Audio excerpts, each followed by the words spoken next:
to have our very own alumnus, Dr. Muhammad Nur Helmi Ahmad. I'm sure that some of you might know her, might know him. Um, so, so we're gonna have a talk, or as the title of the talk implies, the confession of an ex-PhD. So today we are very excited to listen to Dr. Helmi's confession throughout his MSc and PhD journey. Okay, so before I pass the screen to Dr. Helmi, so let me introduce Dr. Helmi briefly. Dr. Helmi received his primary education at Sekolah Kebangsaan Abdul Rahman, followed by his secondary education at SMK BM Saratok and SMK Kalakaroban. Then he joined Matriculation Center in Labuan in 2010 before he joined UNIMAS. Dr. Helmi received his bachelor's degree in resource biotechnology from UNIMAS in 2014. Following that, he pursued his MSc under the supervision of Prof. Copley, also at UNIMAS. And he graduated in 2014 for his MSc degree. And following that, he pursued his PhD under the supervision of Prof. Kopi Bujang and also Associate Prof. Dr. Dayang Sanwani. And he has just received his doctoral degree in 2022, last convocation. And currently, Dr. Helmi serves as a lecturer at ICATS College, Kuching. Okay. So, Dr. Helmi, are you ready? So without further ado, please join me in welcoming Dr. Helmi. The floor is yours, Dr. Helmi.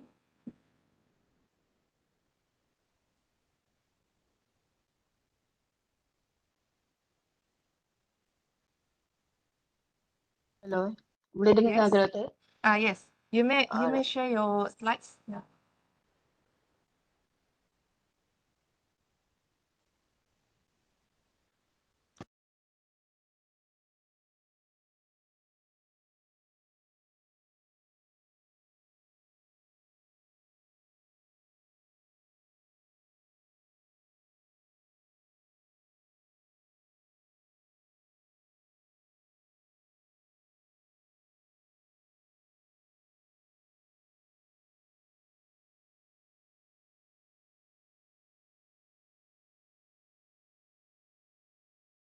Okay.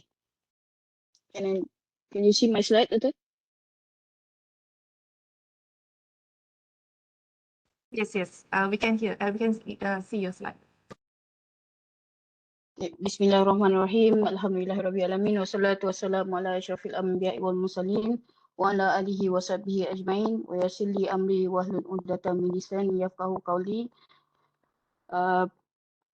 First of all, I would like to say thank you to FRST, UNIMAS, and of course to Dr. Narashikin for inviting me to share, to have this very momentous moment that I can share with everyone.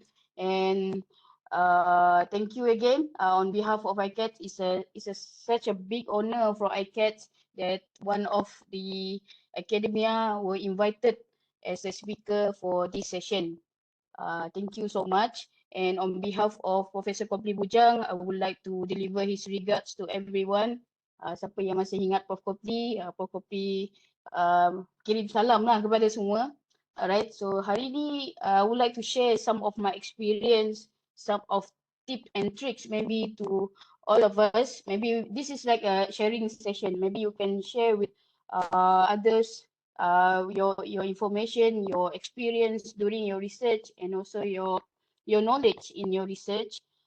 So without further ado, I would like to start my presentation and my sharing session. I'm Dr. Muhammad Nuhelmi bin Ahmad. Currently, I'm working as a lecturer at Faculty of Agriculture and Applied Science at ICAT University College. Alright. Ni yang Dr. Narashikin dah tunjukkan tadi lah, dah ceritakan tadi. So I just keep it forward. So it's my obligation to share a little bit about ICATS. ICATS is a university that directly supervised by the state government of Sarawak, and our chancellor is the honorary premier of Sarawak, the chief of the premier of Sarawak, Tun Abang Joe himself. So we directly answer from him. So this is our main campus. Currently, it's just a building. This is a temporary building before we move to our main campus that will be located in Trombol Beach in Telaga Air.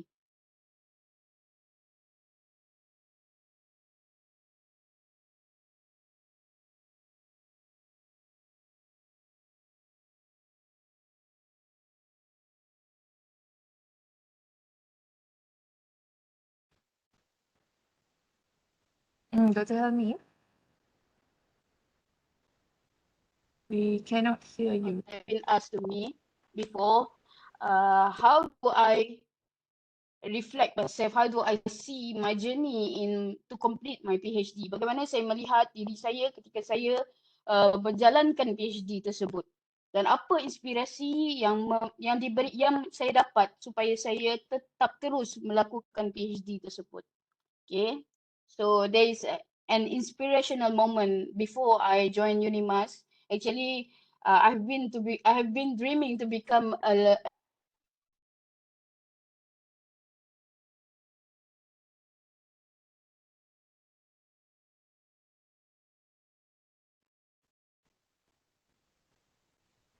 Dr. Helmi,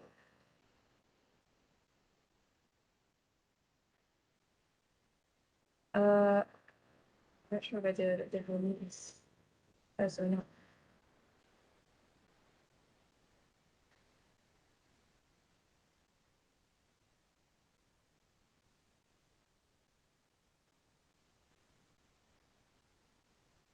kind of cliche. I was inspired to become a scientist since I was 9 years old. This is the anime back in that time when I was 9 years old. It's called Inventor Boy Honeypan, which is a boy that dreamed to become a great scientist, which is guided by a well-known professor.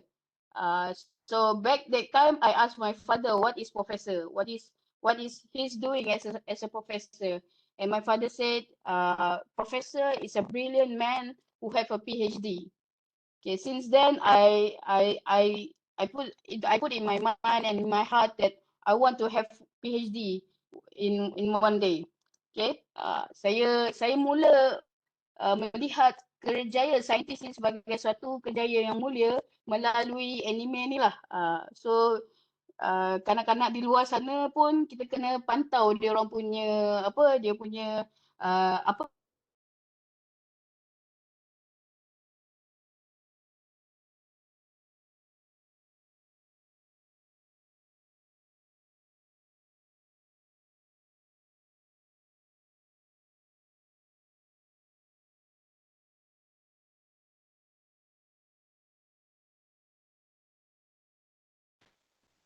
Uh, does anyone hear Dr. Helmi now? I'm afraid that I think there is a problem with Dr. Helmi's connection.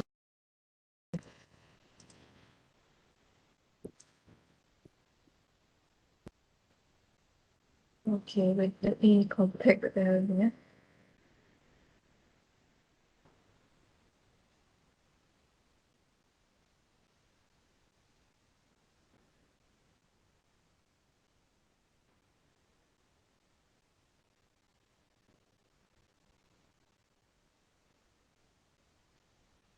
Terputus.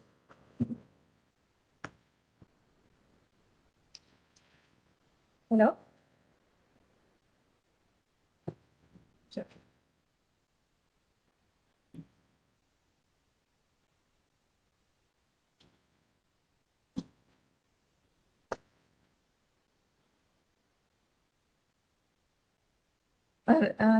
Terputus Helmi. Helmi. Kami orang dapat dengar tak? Hello? Connection tak okey dah? Nya, kami orang tengok screen kita tak sedar, suara tak ada sedar dah. Ah, okay.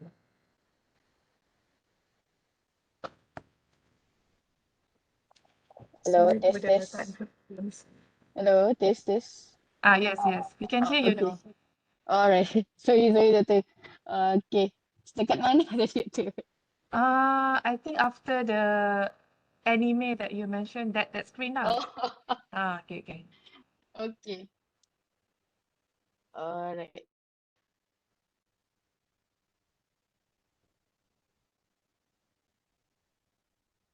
Okay. So sinilah, Doktor. Yang ni pun tadi tak ada. Okay.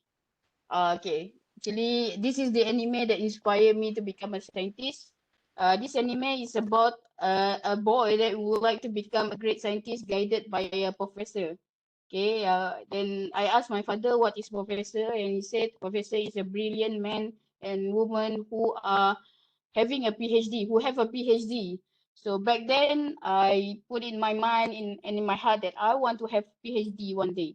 So daripada situlah saya punya minat dalam bidang sains ini semakin mendalam daripada satu hari ke satu hari.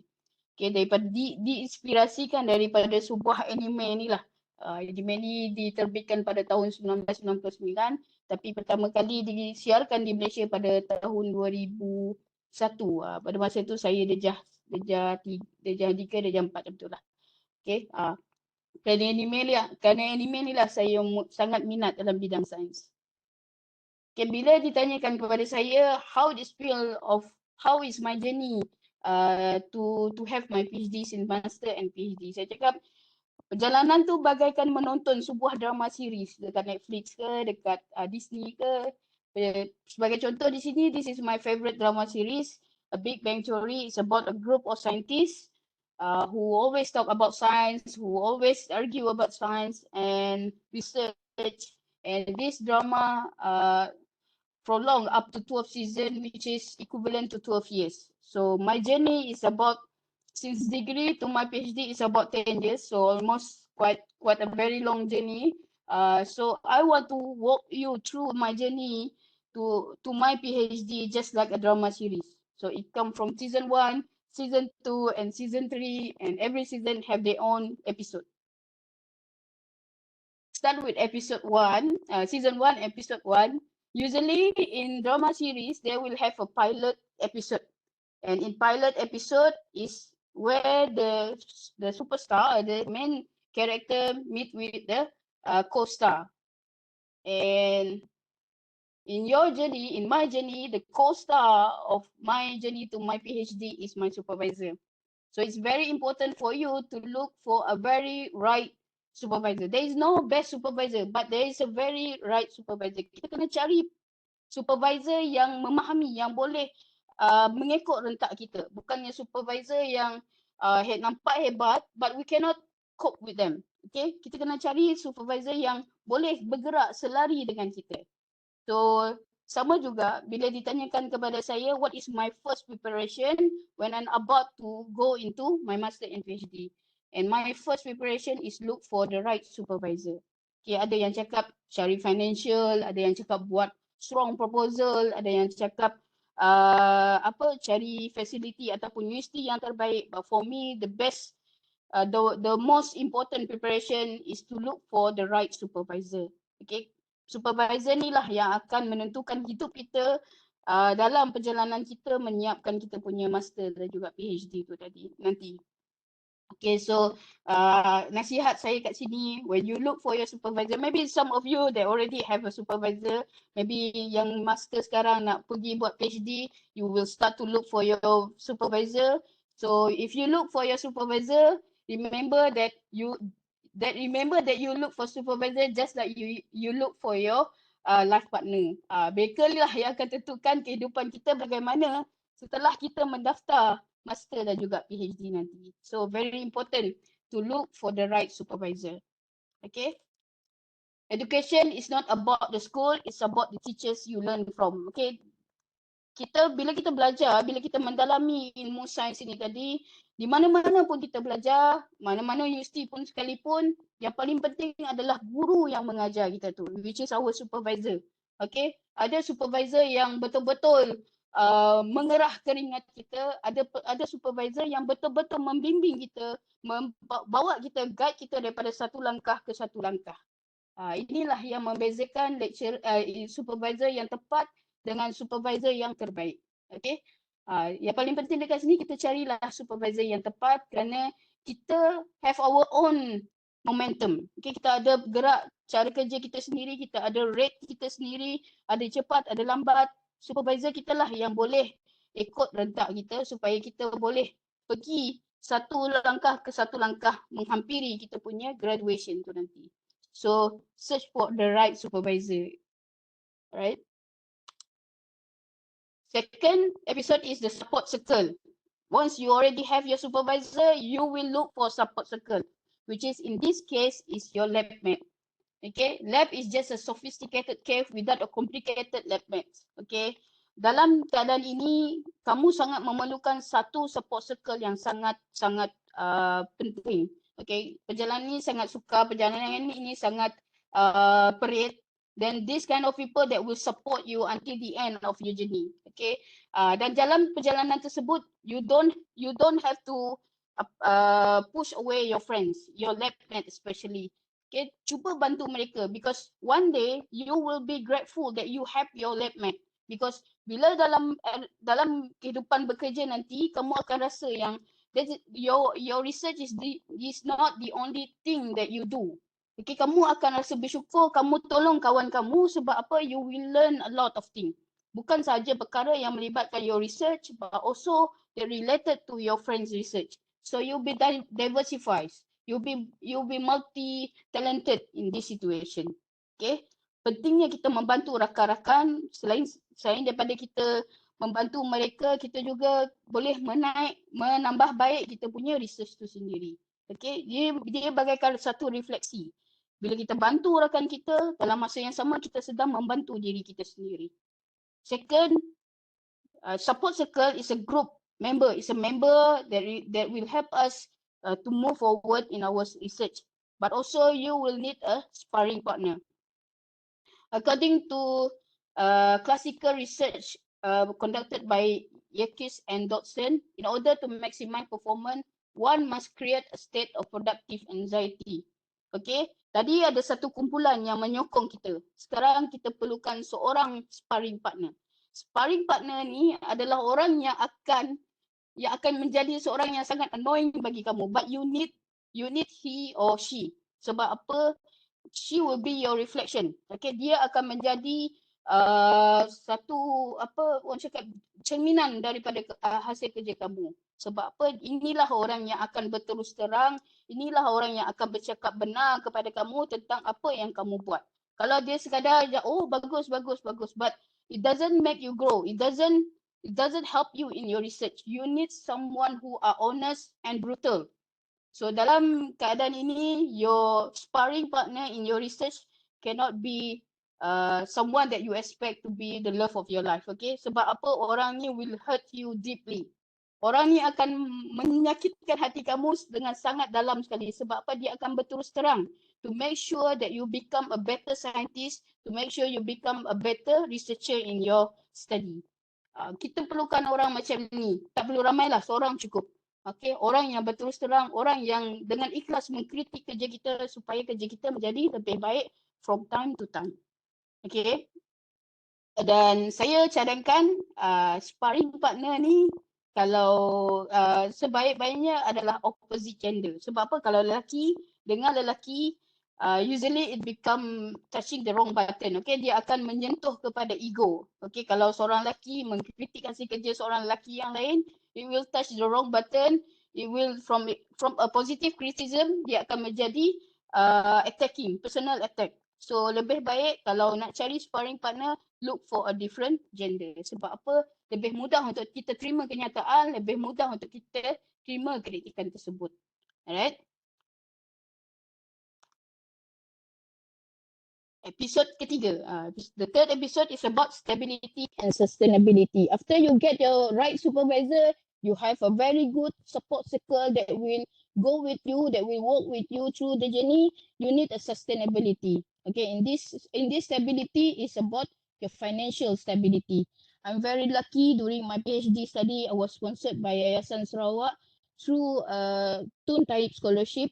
Okay, to be honest, interview with Sarawak, Yayasan Sarawak to get this scholarship is the most difficult thing that I ever experienced during my journey. Okay, masa saya interview tu ada 7 orang panel. Daripada 7 orang tu ada seorang profesor, ada CEO, ada pakar bedah, ada pengarah Jabatan Pertanian. 7 orang tu lah yang akan menemu ramah kamu tentang your project. By that time, if you are not really know about your project, you are done. Okay. Satu perkara yang sangat penting dekat sini adalah you have to be proud of your research. Kita kena rasa bangga terhadap research yang kita buat. Whatever research kita buat, apa sahaja research dan juga kaedah yang kita buat, kita harus bangga dengan research tersebut. Daripada situ barulah kita akan defense kita punya research tu sebaik-baiknya, sekukuh-kukuhnya kita punya research tu. Kalau kita tak ada rasa bangga, biarlah janji lepas, biarlah jangi grad, then you will get nothing from your research. Be proud of your research, then you will have the best research that you ever produce. Okay? If for futurity doesn't knock, build a door. Okay, selain sahaja beasiswa, kebanyakan research memerlukan grant untuk memastikan yang research kita buat itu sustainable. Okay, dan juga berterusan. Dalam kes saya tak tunggu supervisor saya apply grant. Saya yang apply grant untuk dia.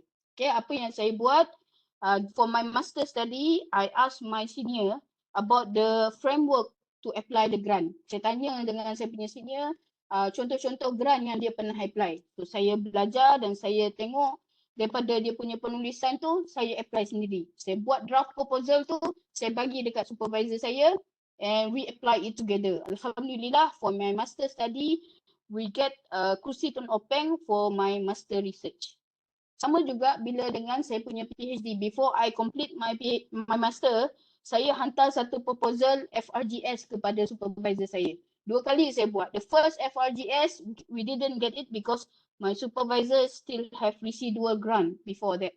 So after we finish that grant, we apply for the second round.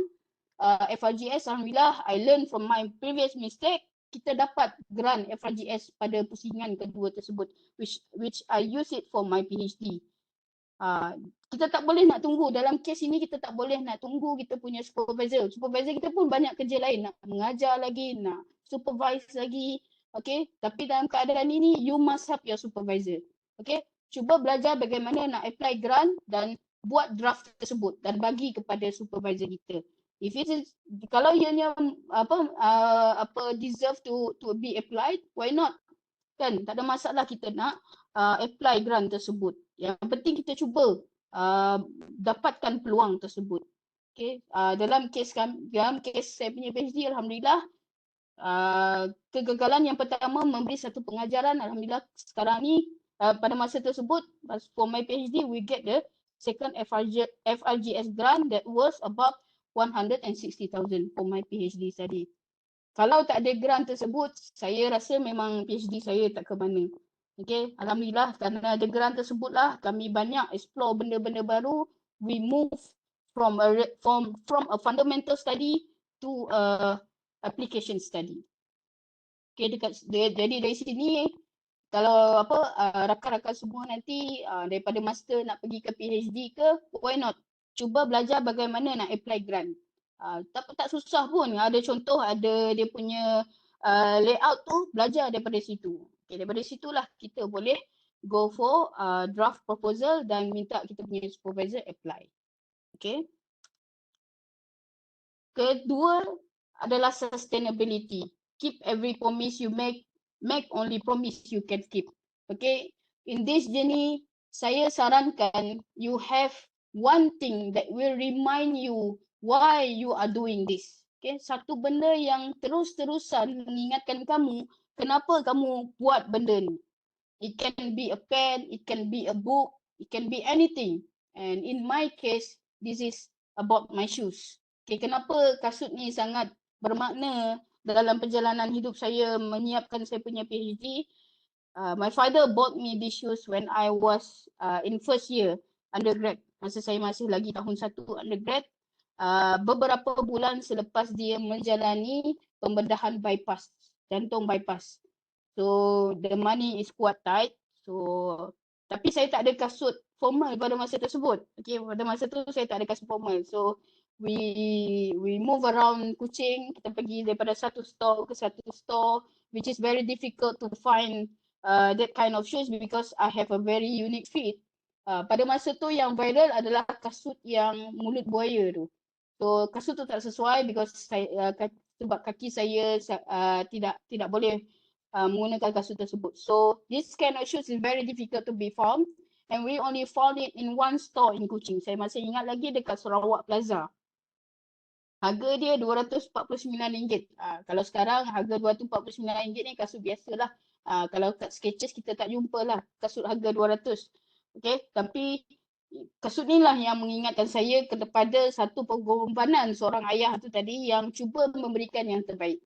Okay, saya berjanji kepada diri saya that I will use these shoes for my degree graduation, for my master graduation and for my PhD graduation. Because of that, I keep being reminded why I'm doing this. Saya terus-terusan setiap kali saya tengok kasut ni, oh, I have a promise. Saya ada satu janji yang saya harus tunaikan to finish my PhD. Dan pada masa yang sama juga, saya berjanji bahawa saya tak akan beli kasut baru selagi saya tak dapat PhD. Sepanjang 10 tahun tu lah saya pakai kasut yang sama. Kasut ni dah 2 kali saya tukar tapak dia sebabkan dah terlalu uzur. Tapi saya still pakai dan saya tak beli yang baru.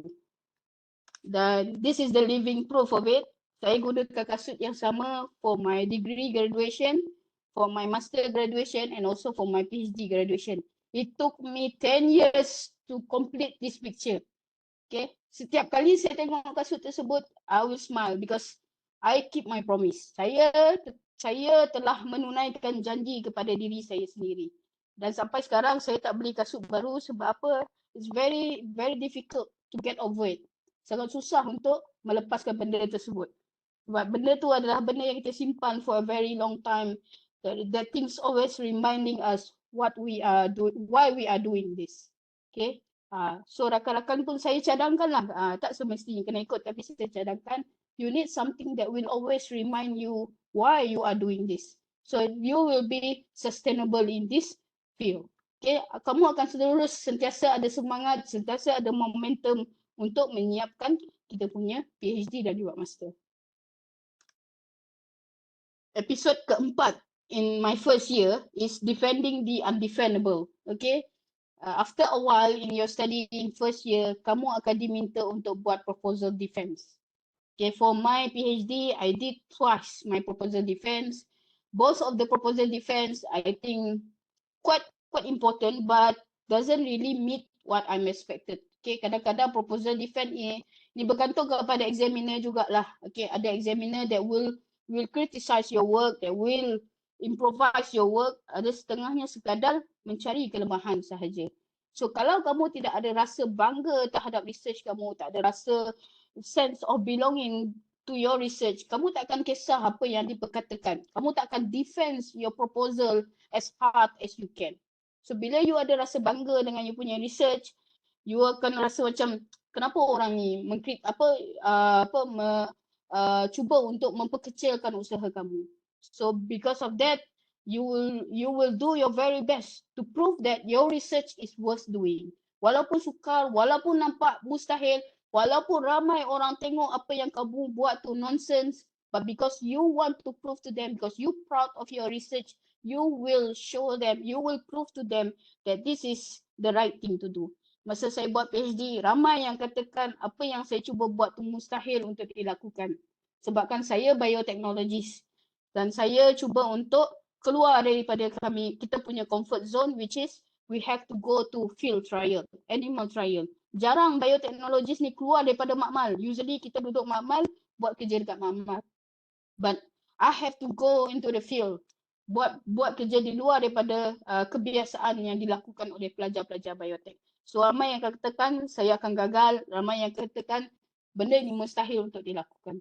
So because I'm proud of my research, saya buktikan bahawa orang itu salah.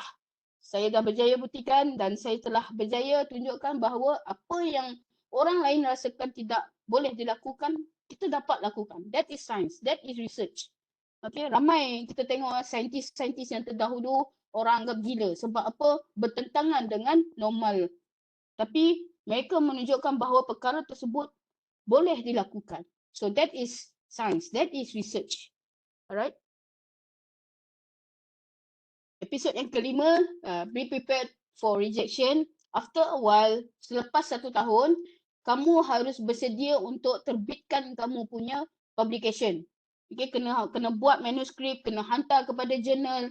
Dan for your first experience, trust me, it will be a very bad rejection. Kamu akan mendapat satu rejection yang sangat-sangat brutal. Okay, saya pernah hantar satu paper dan reviewer tu cakap paper ni tak layak untuk dihantar ke jurnal tersebut. Jurnal tersebut Q3 tak silap saya. Okay, trust me, every time your manuscript being rejected, you will be a wiser scientist, you will be a wiser author. Kamu akan jadi lebih faham tentang kamu punya pendidikan. Kamu akan jadikan kamu punya journal ataupun kamu punya publication itu lebih baik daripada satu rejection kepada satu rejection. Setiap kali kamu punya manuskrip itu ditolak, you will learn something. Okay, kalau kita akan belajar sesuatu yang baru. Daripada situ kamu akan dapat tahu bagaimana satu kaedah penulisan saintifik yang terbaik yang boleh diterima di peringkat antarabangsa. Sebagai contoh apa yang berlaku pada saya beberapa tahun yang lalu apabila salah satu daripada manuskrip yang saya hantar ditolak oleh Q3 Journal. Hantar, saya ambil balik, saya cuba untuk hantar ke tempat lain. Ditolak lagi kali kedua, dia tak tolak tapi dia pass dekat jurnal yang lain. Dan jurnal tersebut adalah jurnal Q1. Alhamdulillah, for the very first time we publish our manuscript at Q1 paper. Satu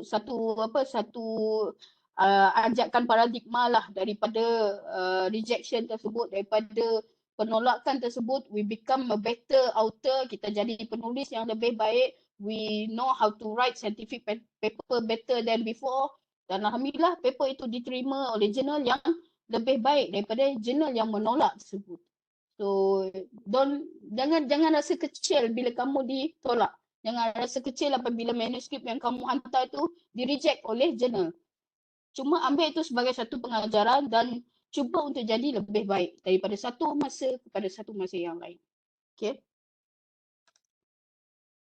Masuk ke season yang kedua, which is the second year and my third year and many more years. And under these circumstances, biasanya pada tahun yang kedua, tahun yang ketiga, kamu akan alami benda ini, which is a roadblock syndrome. We cannot move forward.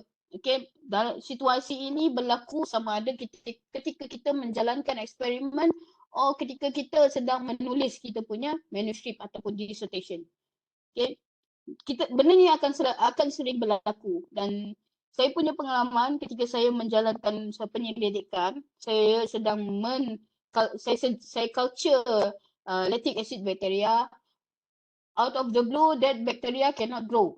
Masa saya buat master, bacteria tu grow, relax je, grow. Tiba-tiba masa buat PhD pula, dia tak nak grow. So, in a few months, saya tak boleh nak move on daripada eksperimen tersebut. So, saya pergi jumpa saya punya supervisor. Saya tanya, Prof, kenapa tak boleh grow apa semua? Prof tanya saya senang je. You should know better than me. Dia cakap, saya sepatutnya lebih tahu daripada dia sendiri. Sebab saya everyday masuk lab, saya everyday buat kerja lab, culture the bacteria. Why I do not get this? Kenapa bacteria ni tak nak grow? So apa yang dia buat, dia bagi saya satu buku, a piece of book yang dia buat research about 10 years ago. Okay, research yang dilakukan oleh Profesor Kopri hampir 10 tahun yang lalu. Dia bagi kat saya, read this. Okay, saya pun masa tu ialah ego kan. Saya pun cakap, why? Kenapa nak tengok research yang 10 tahun yang lalu? Sedangkan benda ni kita dah perfect lah. This method we already perfect. Kenapa nak tengok the previous one? Tapi saya cuba jugalah bila saya ada free, saya baca buku tersebut. Then I realise that taking one step backward is the best way for you to move 5 step forward. Okay, kita ambil satu langkah ke belakang untuk kita bergerak lebih banyak langkah ke hadapan. Bila saya baca buku tersebut, saya nampak di mana kelemahan metod yang telah saya gunakan. So, saya combine formula yang lama dengan formula yang saya buat Alhamdulillah selepas daripada beberapa percubaan, Microp itu berjaya grow dalam sistem yang ataupun formula yang kami buat. So dalam kes ini bila kita berhadapan dengan roadblock syndrome ini, jangan risau, okay, jangan risau. Mungkin sometimes you have to take a break, okay, berehat dulu ke, baca buku-buku yang lain ke, then the idea will come to you from time to time. Okay, cuma satu benda yang saya nak cadangkan dan saya nak sarankan kepada rakan-rakan, jangan terus-terusan mengulang kesilapan yang sama. Okay, kamu yakin bahawa formula kamu betul, kamu yakin metodologi kamu betul, you ulang banyak kali. Itulah yang dikatakan Albert Einstein, craziness is doing the same thing over and over again and expecting different result. Kita buatlah beratus kali sekalipun, tak ada maknanya kalau kita mengharapkan result yang berbeza. Sebab apa? Sebab kita kadang-kadang kita tak salah. Cuma memang dah result dia macam tu. Okay, so mungkin kena step one step backward, belajar balik, tengok balik, revise balik kita punya metodologi tu. Mungkin ada yang kurang, mungkin ada yang terlepas. So di situlah saya belajar betapa pentingnya kita tengok balik di mana asal usul penyelidikan tersebut. Okay, di mana asal usul metodologi tersebut. Jangan terlalu taksub kepada the latest technology. Jangan terlalu taksub kepada the latest metodologi, kaedah yang terbaru. Kadang-kadang kaedah yang terbaru tu pun diterbitkan ataupun derive from the classical method, kaedah yang lama. So kalau kita berbalik kepada kaedah yang lama, kita akan nampak, kita akan lebih faham bagaimana benda ini boleh terjadi. So saya belajar daripada situ.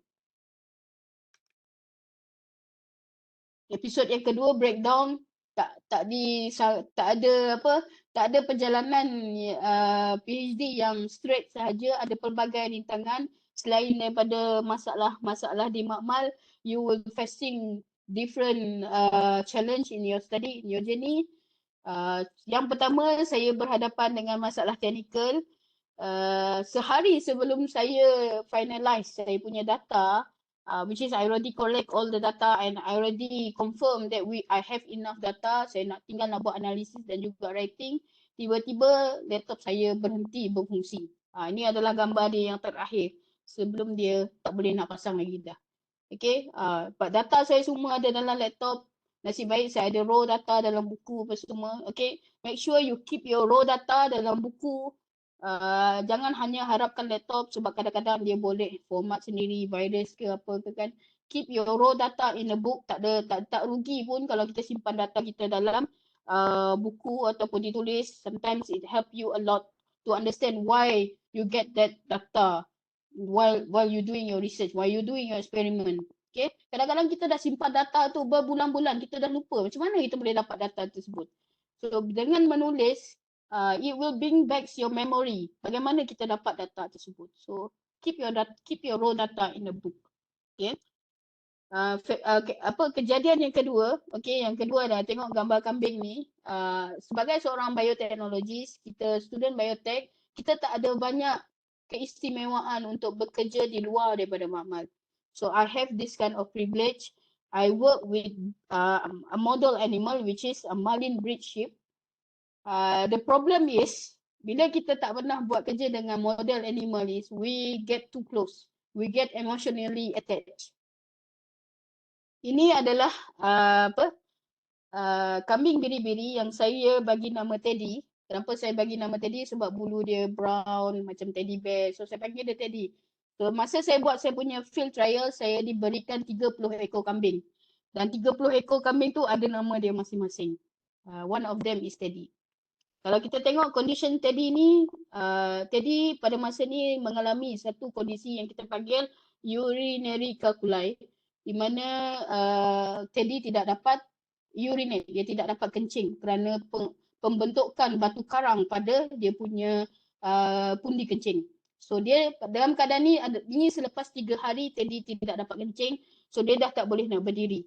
So pegawai veterina dekat situ call saya, cakap we have to put him down, kita kena biarkan dia selesa dan kita kena matikan dia. Saya pada masa tu berada di makmal, di makmal biochem di Unimas. Daripada makmal saya ke tempat tersebut adalah dalam lingkungan 2 jam. Saya terus drop everything dekat Mamal, saya start kereta, saya terus pergi ke Seri Aman untuk tengok Teddy buat kali yang terakhir. Unfortunately, actually Teddy mati dalam perjalanan ke tempat tersebut. Bukan dia orang yang matikan, tapi it's a nature. So bila kita buat benda ni, kadang-kadang kita terlalu emotionally attached. Dan ianya memberi kesan lah kepada perjalanan PhD saya. So bagi yang bagi rakan-rakan, kalau ada yang buat eksperimen dengan haiwan, apa kita panggil, berhati-hatilah, don't get too emotionally attached. Okay. Kejadian yang ketiga adalah kereta saya rosak di pertengahan jalan. Daripada masa saya dari kampung nak balik ke Unimas, dalam 3 jam saya stranded dekat situ, tak tahu dekat mana keadaan saya, sehinggalah saya dapat bantuan bawa balik kereta tersebut ke bengkel, dan dari bengkel tersebut barulah saya balik semula ke kampus.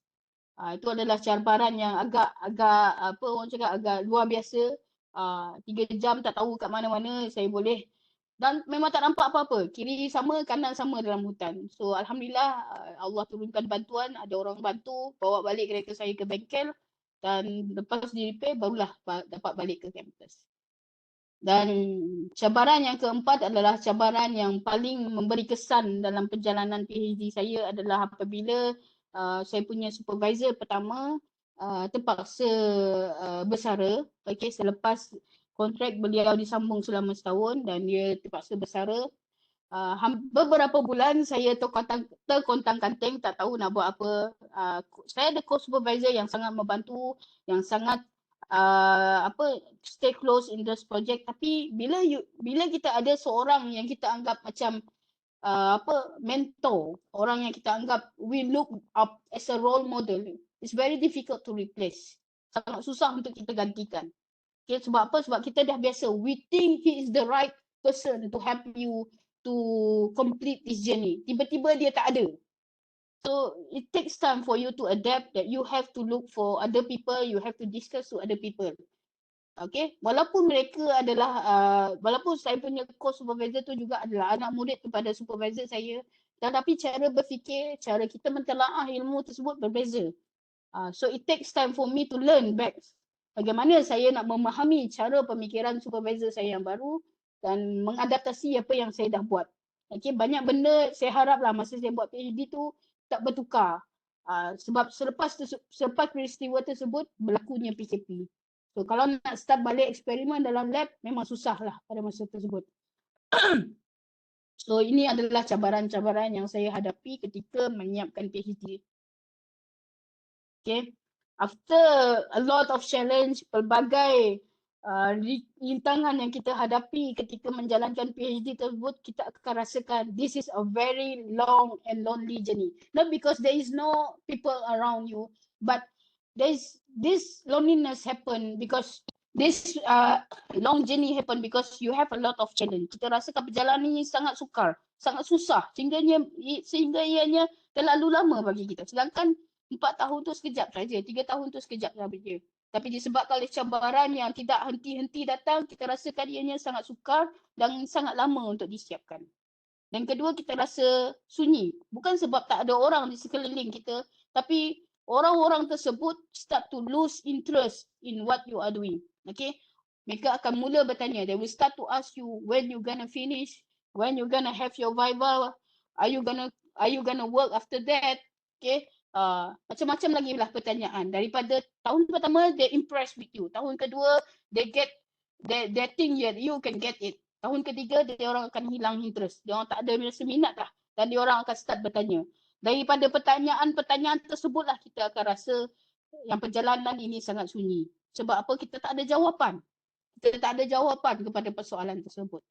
So, memang agak sukar lah untuk meneruskan perjalanan tersebut. So ada beberapa perkara yang kita boleh lakukan untuk memastikan bahawa kita keep on going daripada kita punya journey to finish our PhD and Masters. Bagi saya, perspective is often the key to happiness. Buatlah apa saja perkara sekalipun, instead of your research, Yang pertama, bawa pergi dengan rakan-rakan, enjoy yourself, pergi beriadah dengan rakan-rakan. Yang kedua, seperti yang cakap tadi, bantu penyelidikan rakan-rakan anda, help your friend in their research. Sometimes when you helping your friends, it take off your mind from your problem. Okay, ianya membawa kita keluar daripada kita berfikir tentang masalah kita tersebut. Kita bantu rakan kita, and that is a reflective sebenarnya. Ianya akan membantu juga dalam kita menyelesaikan masalah kita juga. Okay, sometimes we go out, we have lunch dekat luar. Kalau tengok kat gambar ni, even my supervisor bawa saya punya thesis masa kita nak pergi lunch. Okay, we can discuss everywhere, and the best discussion happen during lunchtime. Okay, banyak discovery, banyak breakthrough yang kami lakukan ketika kami buat perbincangan di kedai-kedai makan. Okay, pergi keluar, pergi menghayati alam, nature, pergi ke pantai ke, pergi ke hutan ke, and from that you will revive yourself, you will have new energy. Okay, kita akan ada satu semangat yang baru, kita akan ada satu kekuatan yang baru untuk meneruskan perjalanan kita ini. Yang ketiga, yang gambar yang komputer ni adalah saya punya setup ketika saya writing.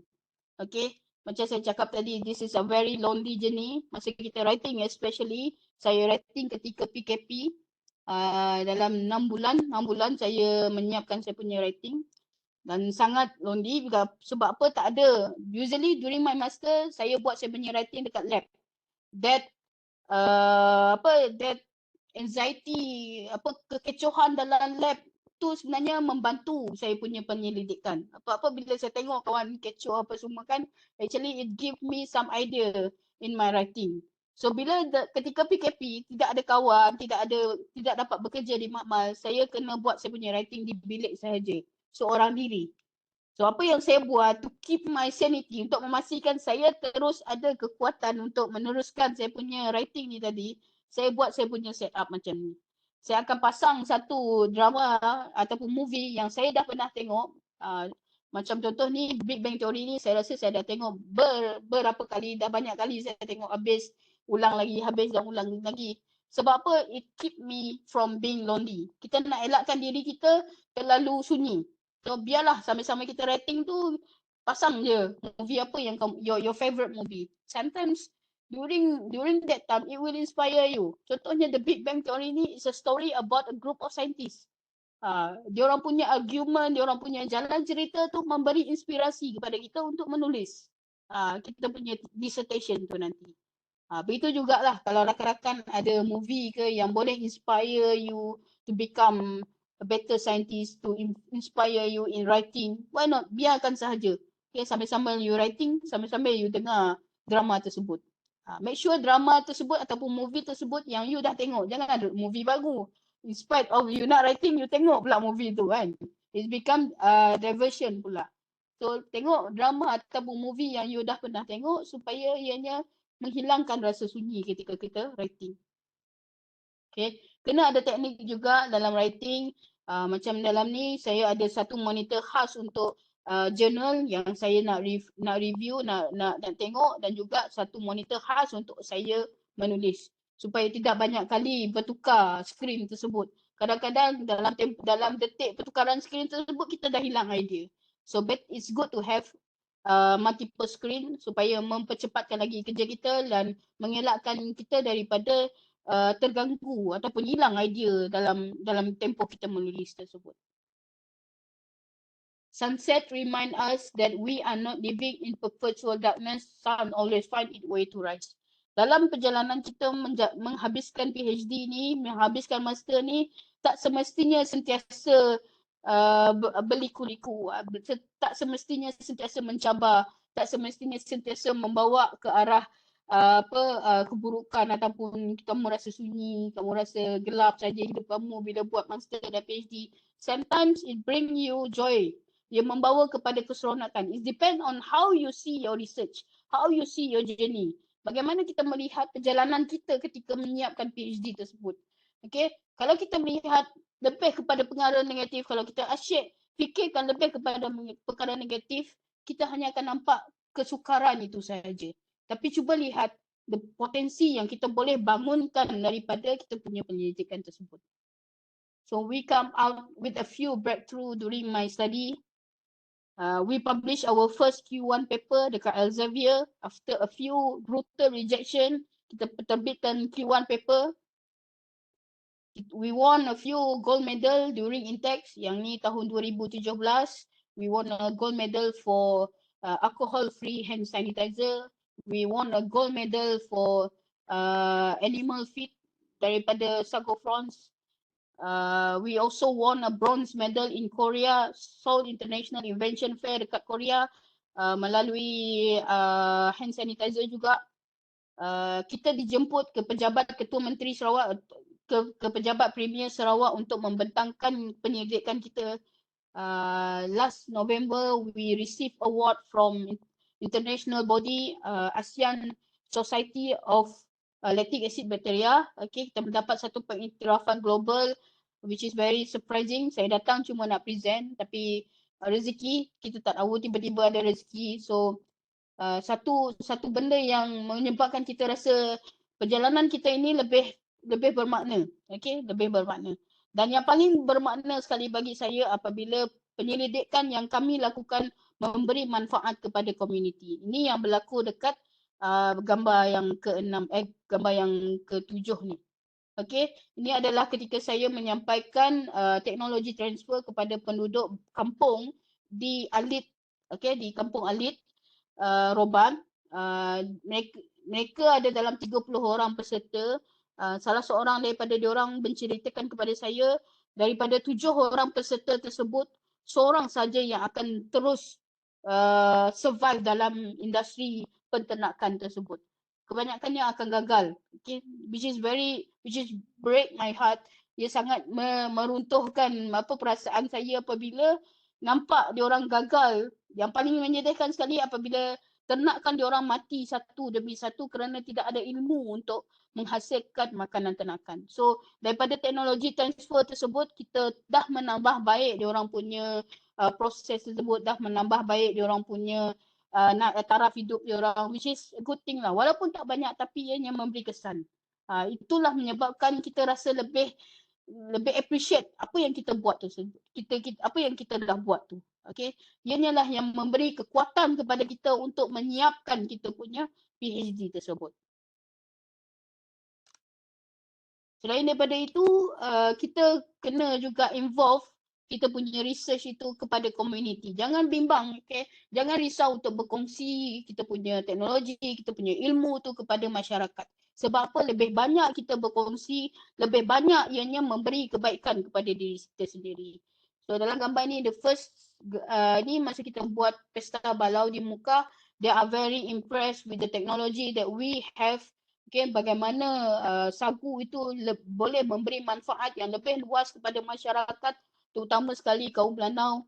Ini gambar yang sama tadi, bagaimana teknologi penghasilan makanan ternakan itu yang lebih sistematik boleh membantu peternak ni supaya lebih berjaya dalam diorang punya perniagaan.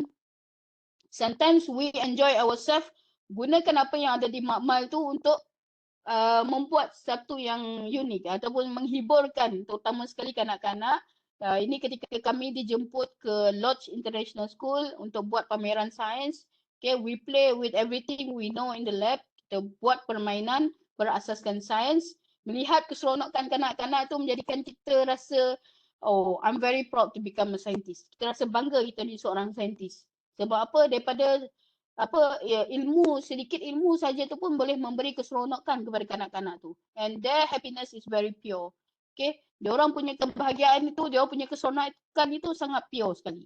So pun kita pun rasa seronok dan kita rasa this is the thing that will help me to continue my study, my journey. Seterusnya jangan takut untuk melibatkan diri dalam tutoring ke, jadi lab demo ke. Kalau ada lecturer minta tolong jadi lab demo, tolong dia orang. Kerana apa? Ini akan membantu kamu di alam pekerjaan nanti.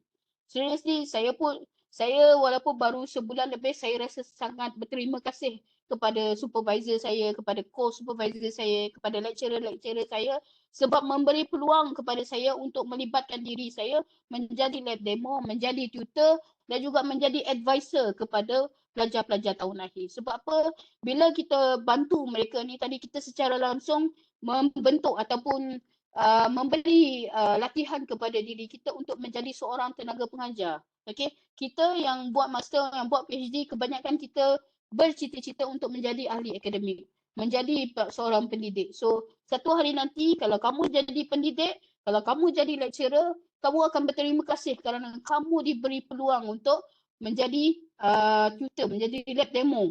Yang ianya sangat membantu di alam pekerjaan kamu nanti. Okay, banyak perkara-perkara ni yang kita harus libatkan diri. Jangan hanya fokus kepada kerja-kerja makmal. Cuba bawa apa yang kamu buat, apa research yang kamu buat keluar melalui expo, melalui jemputan-jemputan oleh sekolah. Then you will feel how grateful you are, how fortunate you are bila kamu melakukan pendidikan tersebut. Okay, pernah juga jadi pelakon. Okay, pada tahun 2018 jadi pelakon. Kita ditemu ramah oleh RTM tentang teknologi teknologi hiliran daripada sagu. Okay, ianya ditayangkan pada tahun 2018. Jadi pelakon dekat lab, ambil gambar, ambil video apa semua, lalu lalang belakang ketika orang buat temu ramah. So ianya satu pengalaman yang sangat menarik. Yang kita buat ceramah kepada pelajar-pelajar sekolah tentang kepentingan sains sebab sekarang ni populasi ataupun jumlah pelajar yang terlibat dalam STEM, dalam sains dan juga teknologi ni tadi terlalu sedikit. Okey, terlalu sedikit. Jadi ianya membimbangkan sebab pelajar tak minat dalam bidang sains. Dan mereka nampak pekerjaan ni, bidang ini terlalu sukar untuk diambil tapi tidak memberi impak yang besar tentang kehidupan mereka. So kita sebagai saintis, kita sebagai researcher, itu satu tanggungjawab kita untuk mempromosikan sains ni tadi. So bawa keluar kita punya penyelidikan itu nanti, tunjukkan kepada pelajar-pelajar ni bahawa sains is a fun. Sains is satu yang menyeronokkan dan ianya memberi impak dalam kehidupan seharian kita. Sometimes you get money, okay, kita dapat, bila kita menang dalam expo, dapatlah duit 2-3 ringgit menang. So satu benda yang inspire us lah, okay. Dan juga seperti yang saya katakan tadi, bantu supervisor anda untuk guide the FYP. Bantu mereka untuk menjadikan pelajar-pelajar tahun akhir ni lebih mahir dalam menjalankan pendidikan. Then you will be thankful to your supervisor sebab memberikan kamu peluang ni.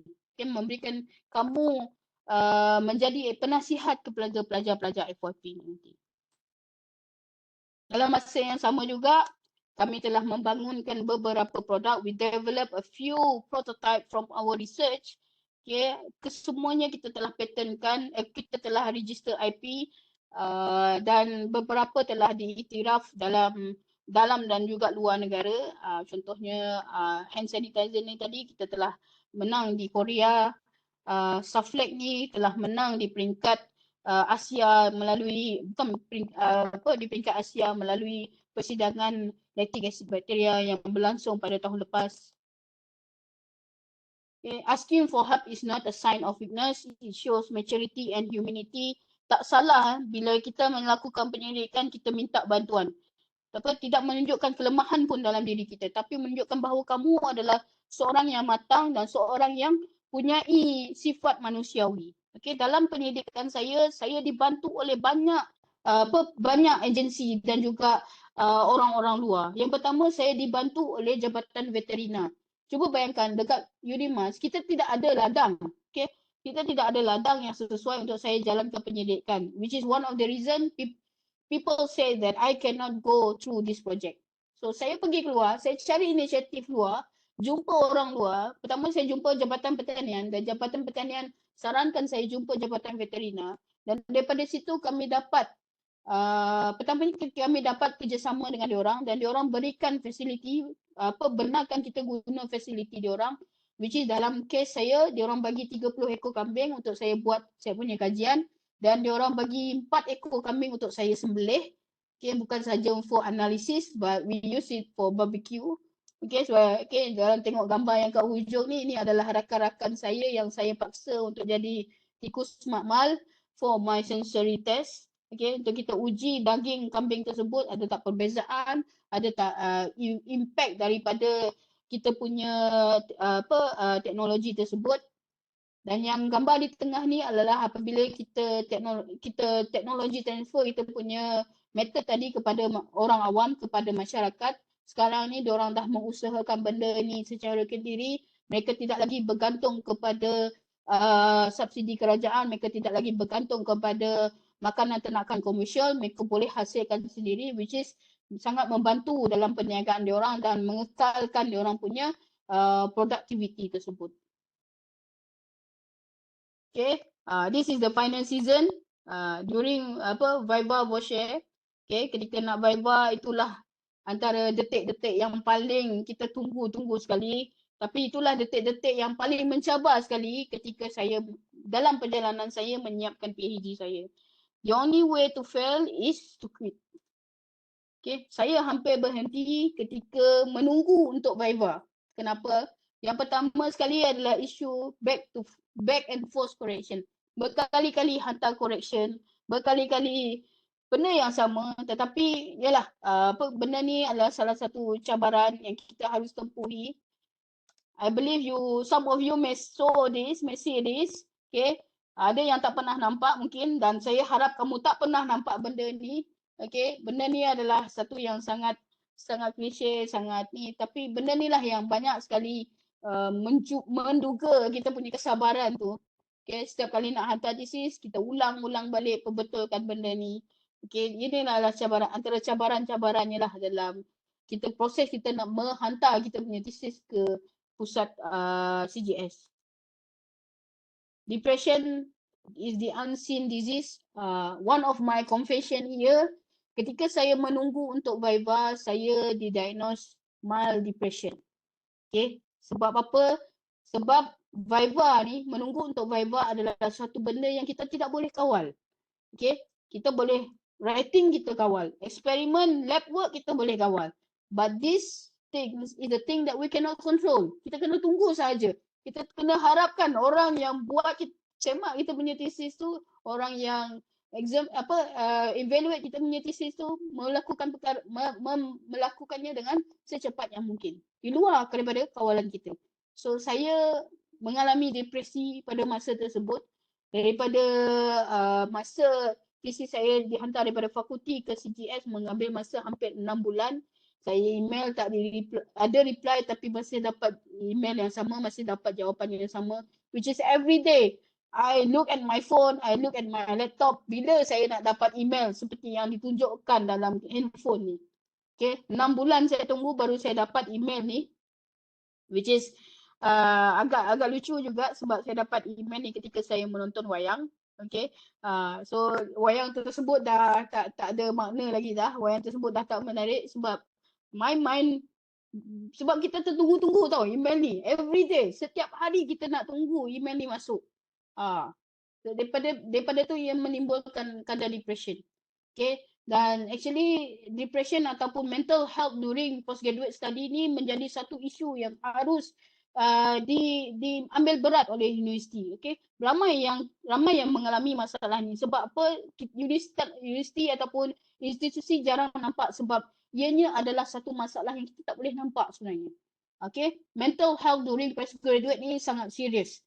So kami tubuhkan, okay, saya dan beberapa orang rakan lah daripada universiti lain yang nampak benda ni tadi.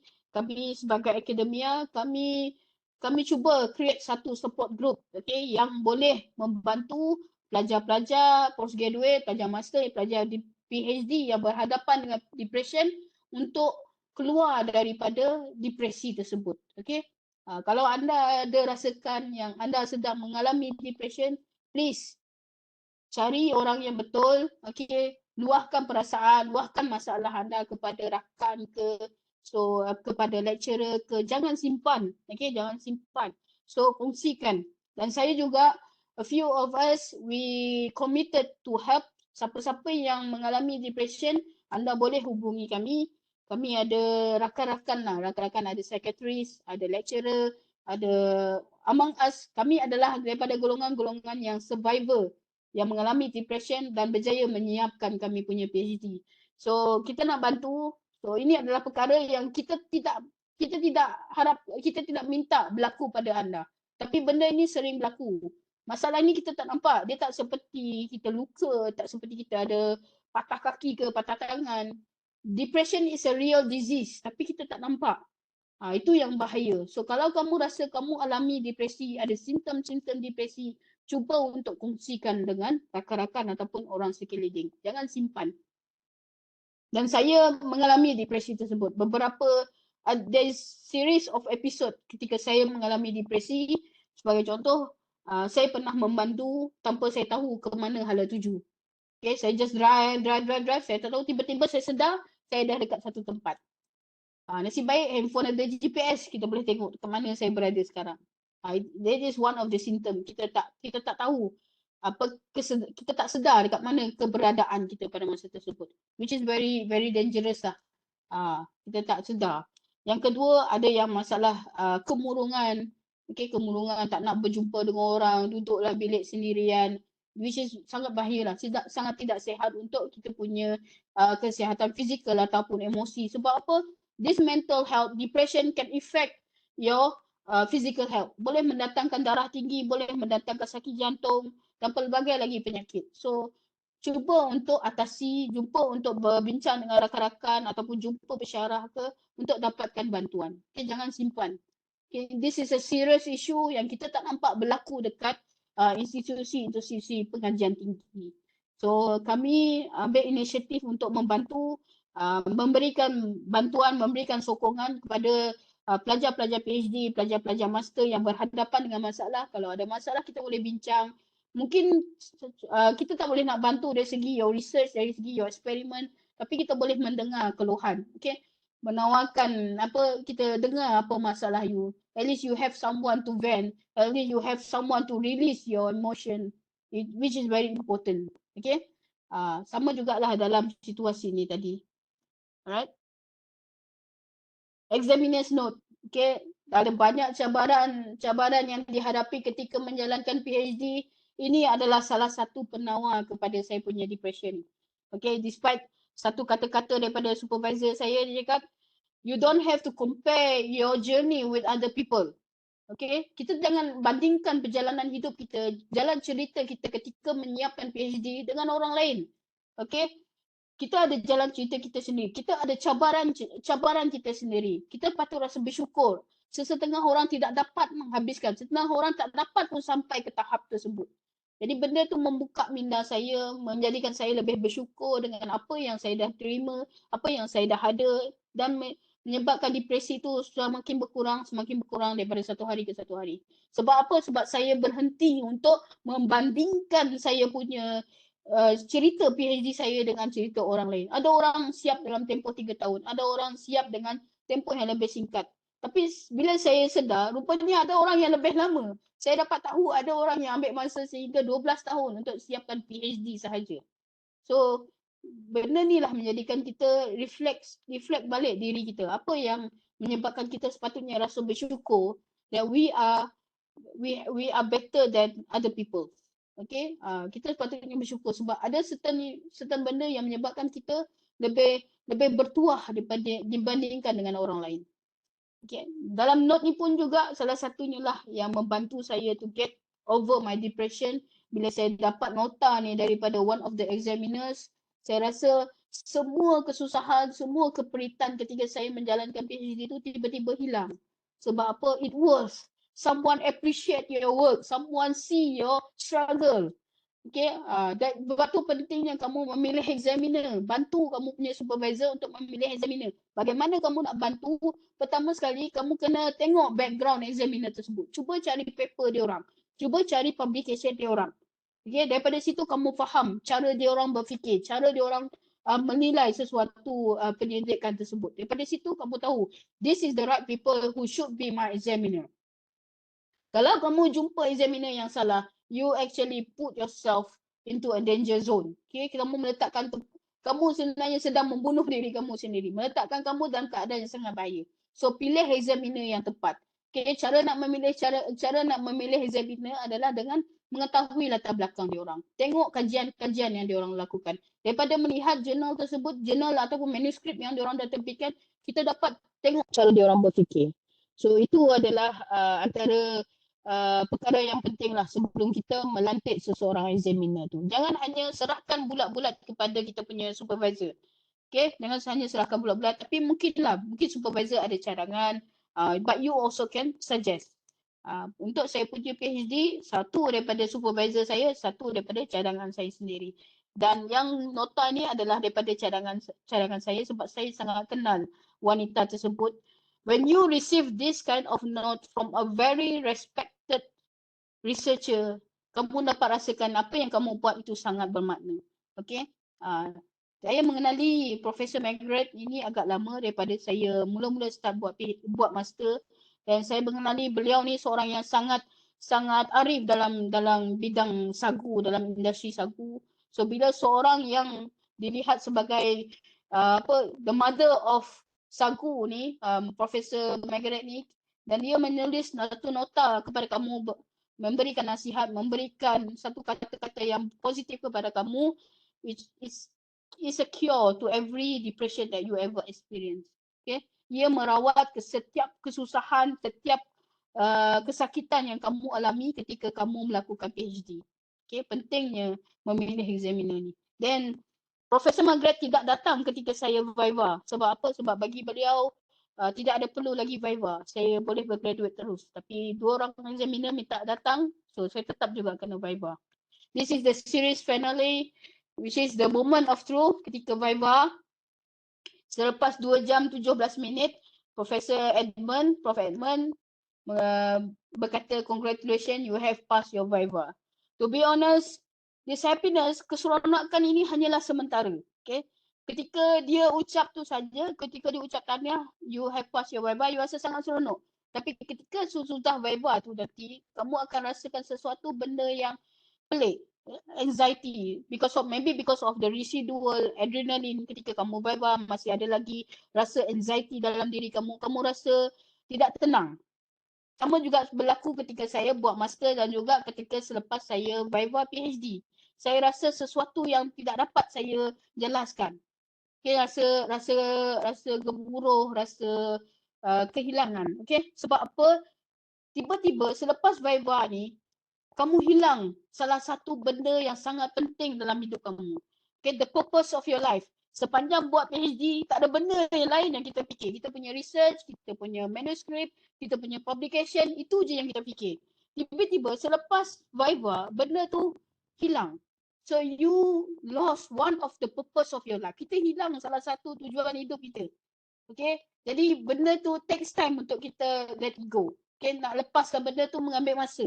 Sebab every day kita punya norma kita, setiap hari kita fikir, apa lagi aku nak buat dalam thesis, apa lagi aku nak buat dekat lab untuk menambah baik kita punya research. Tiba-tiba benda tu hilang. So kita tercari-cari semula apa yang patut kita buat. So after a while, we have to move on. So in order to move on, you need a disclosure. Sama juga macam Siri, friend ni tadi. Selepas 15 tahun, Friends membuat kemunculan semula kepada peminat ni supaya memberi ruang kepada peminat untuk menerima kenyataan bahawa sitcom ini telah berakhir. Sama juga seperti perjalanan kita menyiapkan PhD dan juga master. We have to move on. Move into a new chapter of life. Bergerak kepada satu chapter yang baru dalam hidup kita. Okay, tak boleh kita nak stay dekat situ saja. Sama seperti saya, walaupun selepas viva, saya masih fikirkan tentang saya punya thesis. Okay, sebab apa? Saya dapat rasakan ada benda baru yang saya boleh buat. Kita boleh buat thesis itu dengan lebih baik. Tapi kita kena move on. But chapter itu telah berakhir. Kita kena bergerak ke arah chapter yang baru dalam hidup kita. So, apa yang saya buat, kita kena ada disclosure.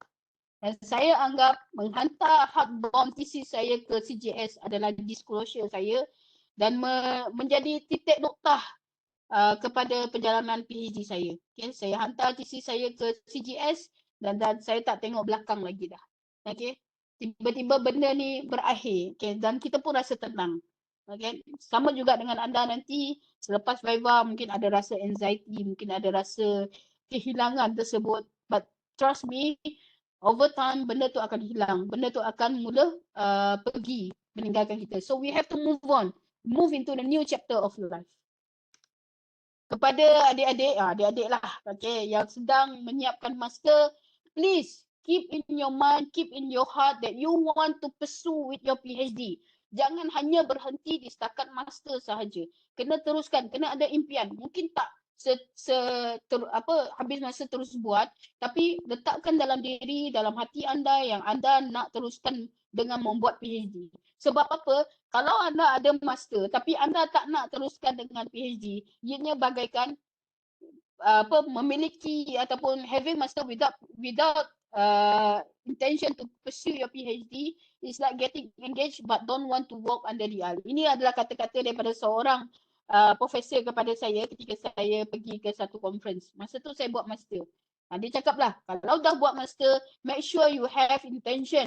You have in your heart that you want to pursue with PhD. Sebab apa? Kalau ada master tapi tak nak buat PhD, samalah seperti orang yang bertunang tapi tak nak kahwin.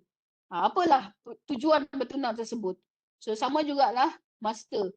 Kalau anda dah ada master, tetapkan dalam diri, tetapkan dalam hati niat anda untuk sambung ke peringkat PhD. Okay? Walaupun dengan niat tersebutlah, insya-Allah satu hari nanti akan datang rezeki, akan datang kekuatan untuk anda teruskan menyiapkan PhD tersebut. For PhD student, saya nak ingatkan anda, PhD will not ensure you well paid but will ensure you well educated. Kalau anda ada niat nak buat PhD, nak dapatkan gaji yang banyak, itu tidak akan berlaku. Okay? Ada yang katakan gaji orang buat panda, buat Grab lagi tinggi daripada PhD holder. Okay? Tapi kalau itu niat anda, cuba ubah niat tersebut. Okay? Pastikan anda buat PhD untuk menjadikan anda seorang yang berilmu, menjadikan anda seorang yang punya ilmu. Yang kedua, masa kita buat PhD, masa kita buat master, kita akan rasa diri kita ni the more that we learn, the more that we think that we are stupid. Sebab apa? Kita rasa begitu sebabkan ianya adalah salah satu petanda yang kita sedang berada dalam proses pembelajaran. Okay, jangan rasa rendah diri bila kita belajar, bila kita buat PhD ni, kita rasa diri kita bodoh ataupun diri kita tak cukup bijak. Sebenarnya itu adalah tanda anda sedang mengalami satu proses pembelajaran. So bersyukur dan appreciate that moment. Okay? Dalam keadaan tersebut, kamu akan rasa benda tu akan jadi lebih mudah. Sebab apa? Kamu memperbaiki diri kamu. Kamu menambah taraf atau menambah baik diri kamu, menjadikan kamu seorang yang berilmu. Samalah seperti apa yang orang katakan, peribahasa yang dikatakan, jadi seperti padi, makin berisi makin tunduk. Okay, makin berisi makin tunduk. Lebih banyak ilmu yang kamu ada, lebih baik akhlak kamu, lebih baik kita punya kepribadian. Sama jugalah dalam kita menjalani kehidupan kita dan menjalani perjalanan kita untuk menyiapkan PhD ni nanti. Bila kamu sedang dalam proses tersebut, belajarlah untuk menjadi insan yang lebih rendah diri. Okay, daripada keadaan tersebut, kita akan jadi lebih appreciate the knowledge that we learn. Okay, kita akan lebih menghargai ilmu yang kita pelajari tersebut. Okay, I believe this is the end of my sharing. Kalau ada persoalan, silakan saya cuba jawab, saya cuba untuk berkongsi. Okay, terima kasih. Saya serahkan balik kepada Dr. Narashikin. Terima kasih. All right. Thank you very much, Dr. Helmi, for such a wonderful talk. It's not just informative, but it's also inspiring. And I believe that our audience have been inspired very much this morning with you. We really appreciate your time to be with us. So now I would like to open a Q&A session, to everyone here. If let's say you have any question or anything to ask Dr. Helmi, this is your time. You can unmute yourself or you can drop the question in the chat box. Maybe you want to ask for some more tips that Dr. Helmi didn't mention just now, or any other things that you want to share. You can just drop a question.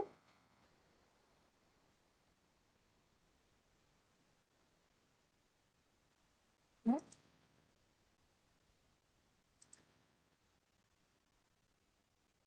Ada soalan ke? Okay, Dr. Helmi, I have a question for you. Uh, so, hello? Okay, yeah, Doktor. Okay. So if there is something that you have sacrificed throughout your PhD journey, what is that? I mean, something that maybe before your PhD journey, you have something or you stick to something, but because of that PhD journey, you have to sacrifice that. What is that? Is it like something on your apa anything lah, anything? Yeah. Is Okay. there anything that you have sacrificed? Okay. One of the thing that actually that I have to let go while I'm doing my PhD is I was offered to become a research officer dekat Jabatan Perkhidmatan Veterina. Mhm. They offer me to become a research officer, but Mm. during that time, I think it's better for me to devote my energy, devote my focus to my PhD. So I have to reject that offer. Saya Mm. tolak tawaran tersebut dan saya memilih untuk teruskan PhD. Oh. Which is actually is a very good position. It's a very sustainable position. Tapi yalah, kita kena ada fokus, kita kena ada ketetapan which one is our priority. Mm. Saya takut sebab apa saya punya profesor pesan, if you really want to become an academician, stay in your pathway. Teruskan dengan apa yang sedang saya usahakan. Sebab apa, once kita dah bekerja, once kita dah dapat pekerjaan, kita akan hilang apa semangat momentum tu tadi untuk teruskan buat PhD. So benda tu yang saya takut sebab pertama saya nak confess dekat sini, saya nak share dengan rakan-rakan, I'm not a multi-purpose person. Saya tak boleh buat banyak kerja pada satu-satu masa. I will devote my energy, my focus to one thing only. So pada Mm. masa tu saya decide saya tolak tawaran tersebut and go for my PhD. Oh, that's a very big sacrifice. You kena buat macam a big decision during that Big time decision. kan? Betul. Yes, yeah. And I am amazed with how you believe in your patient. You want to, you believe that you want to get your PhD, then you have to let go of something, even though it's something a very big thing for you. Tapi you believe in your patient more. That's very inspiring. Okay, thank you for your answer. Okay, we have a question here from Muhammad. Okay. Muhammad, the first question, how do you overcome your depression? Okay, that's the first question. And the second is, who did you choose to be your sparring partner? Okay. First, during the period of my depression, luckily I having the episode during Ramadan. Yang saya mengalami depresi itu ketika bulan Ramadan. Which is very helpful actually. Saya fokus kepada bulan Ramadan, fokus untuk beribadat pada bulan Ramadan instead of fikirkan tentang saya punya bila nak viva tu tadi. Selain daripada tu juga apa yang saya buat untuk hilangkan rasa depresi tu, saya suka buat benda yang repetitif, benda yang berulang-ulang, which is a menial job. Sebagai contoh, driving satu, saya akan drive pergi mana-mana sampai satu tempat saya balik semula just to get rid of that thing from my mind.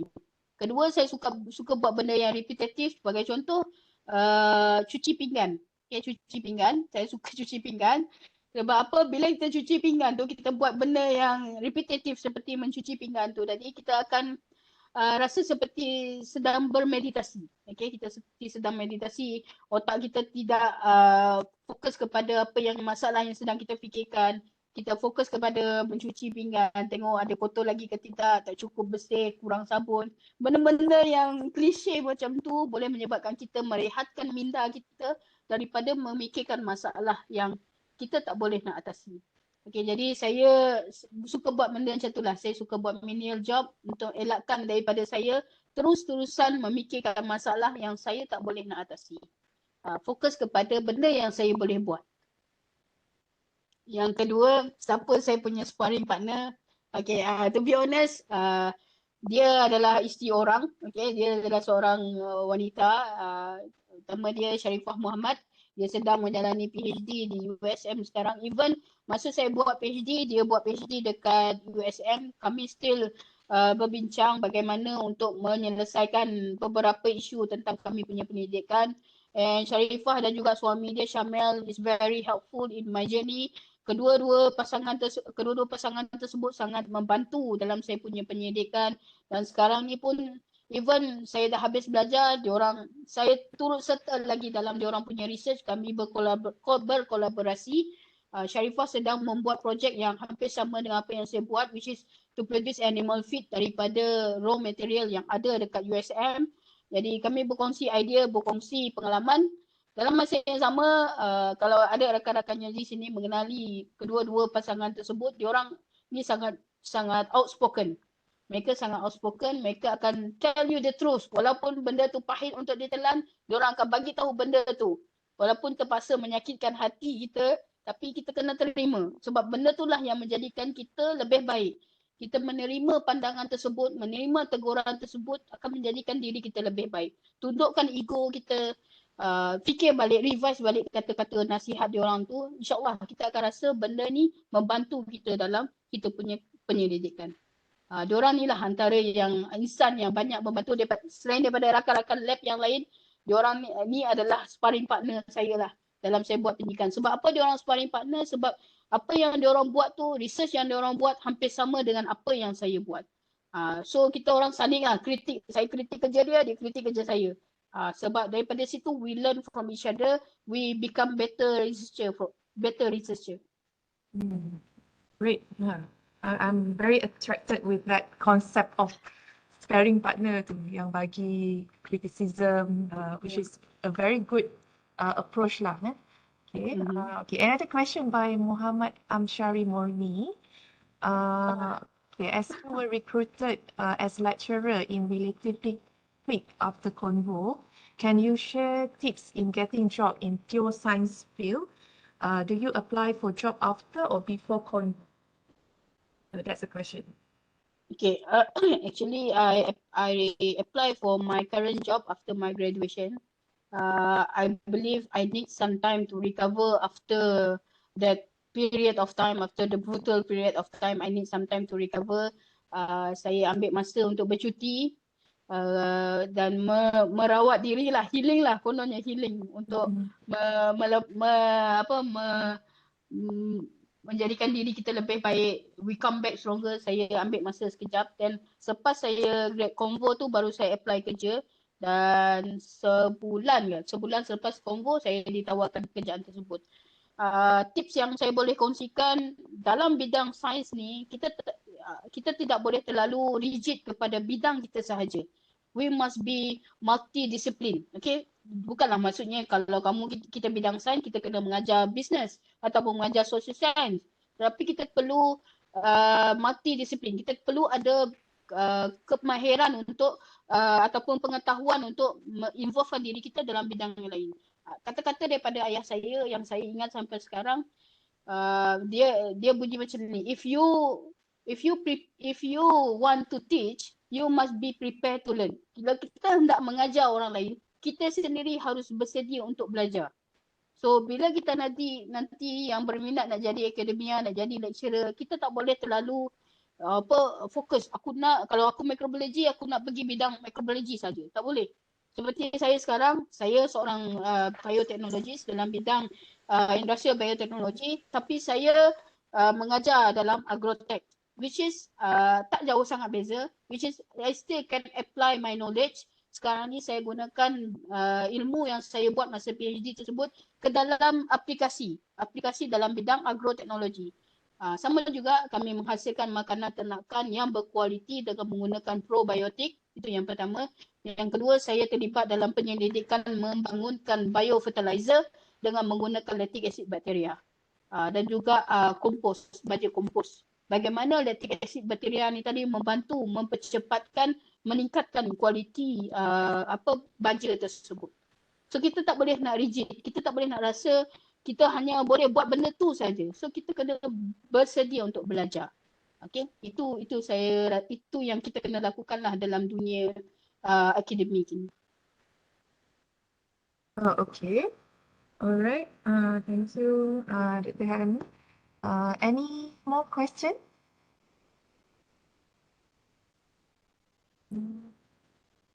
So if there is no more question, okay, last but not least, one last final advice, Dr. Helmi, to everyone here.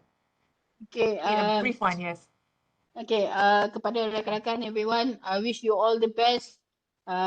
Just remember, this is a very beautiful journey. You have your very own beautiful story. Jangan bandingkan kita punya perjalanan tu dengan orang lain. Okay, jangan bandingkan. Be happy with your own journey because it's a very beautiful journey. Okay, satu pengalaman, satu masa yang kamu sangat sangat rindukan bila kamu tidak ada lagi berada dalam keadaan tersebut. If I have a chance, if I have to do it again, kalau saya diberi peluang ataupun diarahkan lah, katakanlah lecturer kena ada 2 PhD, I will not hesitate to do it again. Saya akan buat PhD yang kedua. Sebab apa? So for me, this is a very very beautiful moment in my life. Okay, walaupun ianya suka, tapi benda ni lah yang mengajar kita. Okay, benda ni lah yang menjadikan diri kita lebih baik. Bukan saja dalam bidang akademik, bukan saja dalam ilmu yang kita sedang belajar tersebut, tapi ianya menjadikan kita manusia yang lebih baik. Okay, menjadikan kita manusia yang lebih tunduk kepada Yang Maha Mencipta, lebih hormat kepada orang yang lebih tua. Sebab apa? Ada ilmu yang kita tak boleh nak belajar dalam universiti, tapi ilmu yang kita boleh dapat dengan berkongsi dengan orang yang lebih berpengalaman. So inilah benda yang kita belajar sebenarnya ketika menyiapkan PhD tersebut ataupun menyiapkan master. So all the best. Saya doakan rakan-rakan semua akan dapat bergraduat secepat mungkin, menjadi penyelidik yang terbaik, okay? Jadi penyidik yang lebih baik daripada saya, okay? Menjadikan penyidikan anda memberi manfaat kepada masyarakat di luar sana, dan saya sarankan rakan-rakan untuk terus untuk belajar, jangan berhenti di situ saja. Okay, walaupun dah ada PhD, kita kena buka diri kita untuk terus belajar. Okay, that's all from me. Thank you, Dr. Nashikin. Okay, just now I saw a hand raise. Ada siapa lagi nak tanya ke? One final question. Yes, Saya. Okay. Sorry Dr. Helmi Izzati here. Yeah. Okay, so one more thing. Save the best for last. Yes, I could agree with you about the sparring partner. Okay, saya setuju. So saya sendiri pun dekat sini currently know lah sebab my sparring partner already graduated.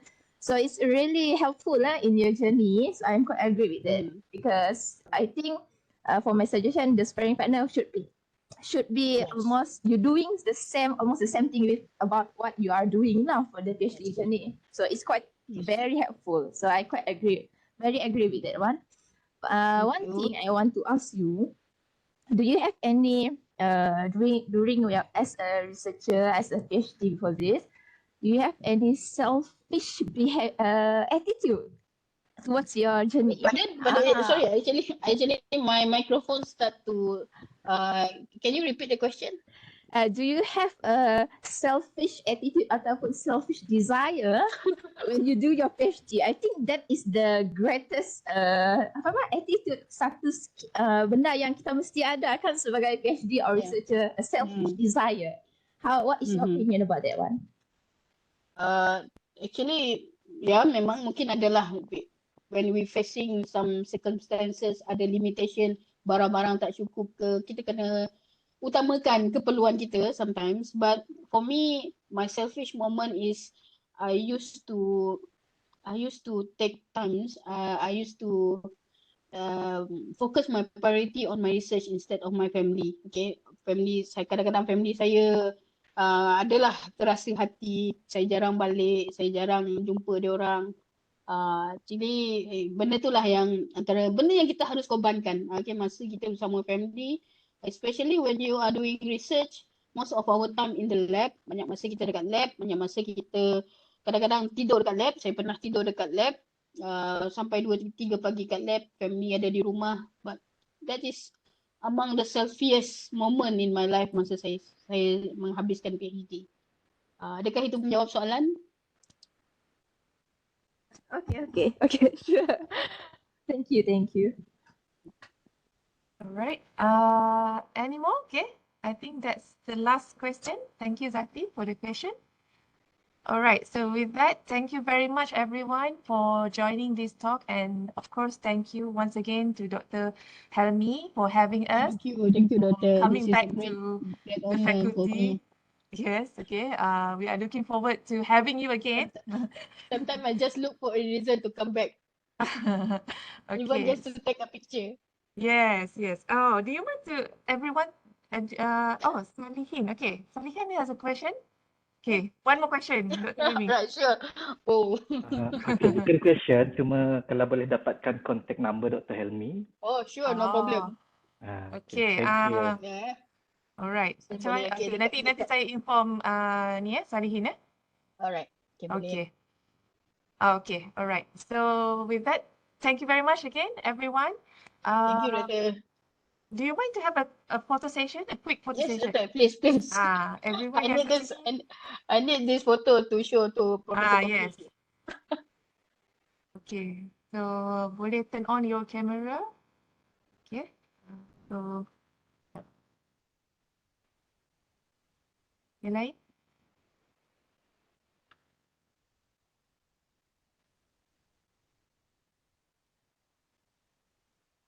Okay, dah ready semua? Ni je ke?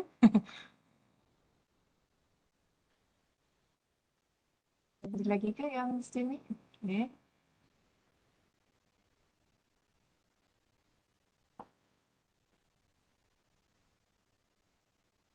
Okay. Lagi? Ada lagi? Dr. Helmi? Dr. Helmi. Okay. Itu kan? Okay, okay. So, okay. 1, 2, 3. Okay, 1, 2, 3. Kejap. I kena paste gambar tu. Sekejap. Sekejap 1, 2, 3. Sekejap, I kena paste sekejap.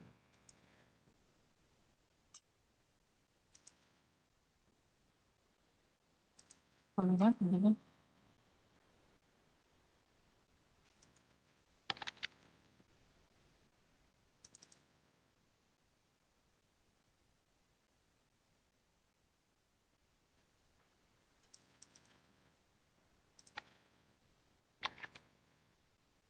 Okay, one more.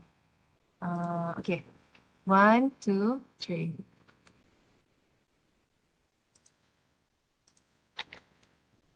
Okay, all right. Okay, thank you very much, Thank you, everyone. everyone. Okay, all the best for your research. Thank you, Dr. Helmi. Okay, see Thank you again. Doctor. Right. Yeah, have a nice day, everyone. Yeah.